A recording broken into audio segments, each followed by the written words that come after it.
Since we are talking to cyberbullying, we must bring up this absolutely absurd case recently. It all started when an 18-year-old boy named Takayuki Fukuda raped and murdered Yayoi Honmura and her child in Nidhogg. Hold on, bro. You said cyberbullying, right? This sounds like a straight-up murder case. What on earth is the connection between this and cyberbullying? Yep, it is indeed an inhumane murder. But the horrific part is still to come. Man, I still don't get it. What does this have to do with cyberbullying? That is why there is a follow-up. Please, do not be impatient. Pray, continue with your report. Okay, sir.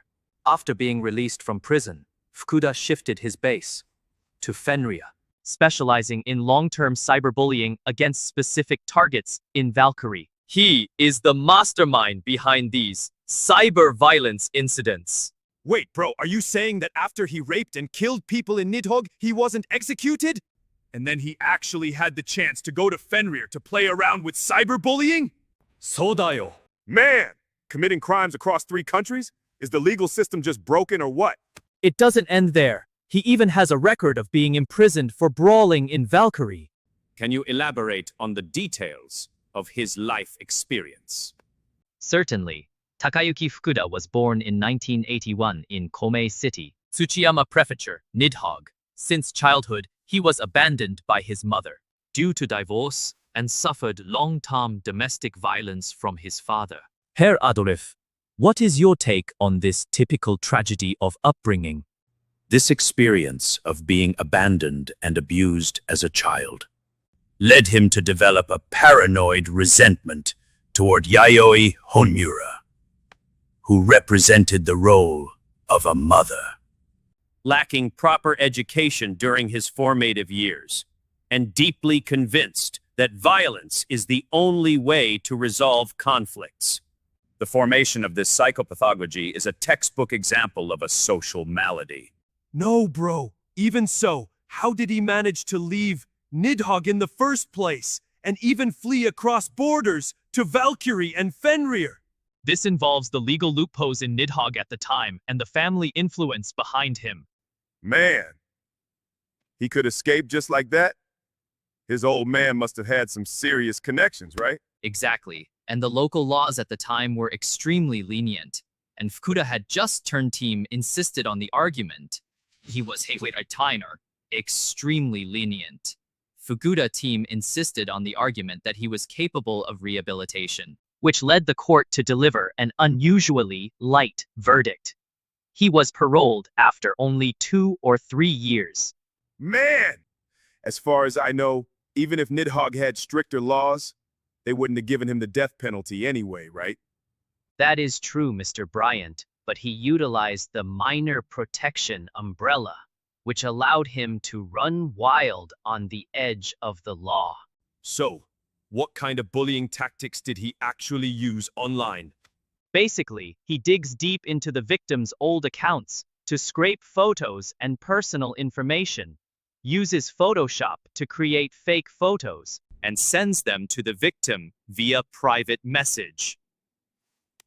At the same time, he performs doxing on them, exposing their personal information and records of traffic accident verdicts on the Cop Club Pakjen Lenshubu. He even cherry-picks their past comments, taking them out of context to smear their reputation and spread malicious rumors. It is the year 2026 now, and his first crime was in 1999, yes?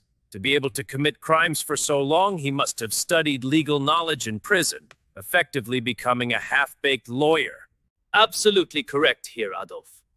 He moved to Fenrir later specifically to exploit the gray areas of cross-border jurisdiction. His targets were also carefully chosen.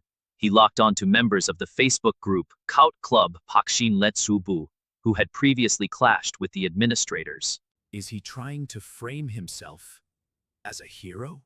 This is still a classic case of childhood affection deprivation. Fukuda's cognition evolved into violence is the only outlet, but since physical violence is restrained by the law, he turned to executing vigilante justice as a justification to carry out cyber violence and vent his inner emptiness. Correct. He chose to harass the people of Valkyrie from Fenrir specifically to evade legal sanctions. Man, That is a really cowardly tactic, but to him, it feels smart.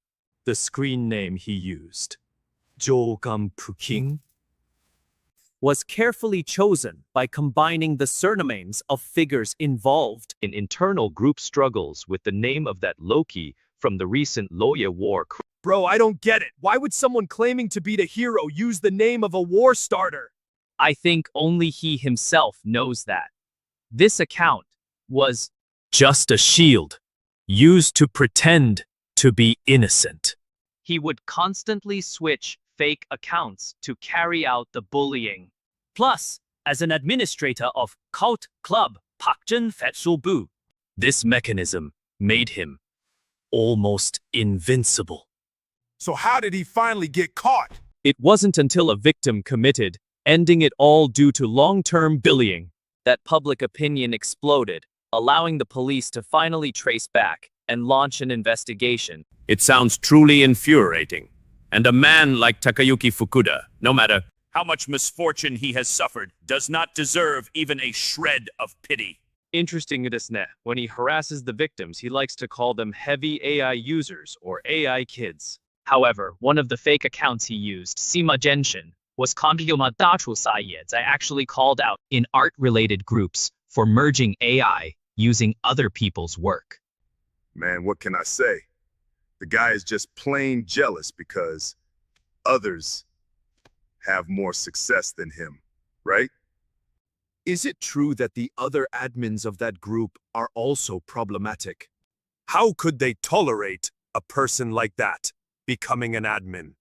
Yes, among them, a person named Daiwei Leiluku was Bilai extremely aggressive toward the victims. Could it be? Yes, he is Guo Bingshin, the mastermind who committed the throat-slitting case at Valkyrie Shinnan Middle School. That group is literally a den of criminals. Exactly. The alt account harassment by Shengguan Putin combined with Dawei Leilugu's fake public clarification style rumors ultimately drove the victim to a dead end. Compared to the isolated victim, members were probably way more willing to believe the president running the whole group. Yeah, nobody wants to bother understanding a minority's feelings, Which is how a totalitarian group ruled by criminals ends up being born. Man, that's such a tragic story. What happened to those criminals now? Those criminals are all back in prison now. Let's just hope the follow-up justice severely punishes them so the deceased can finally rest in peace. And so related cases never happen again.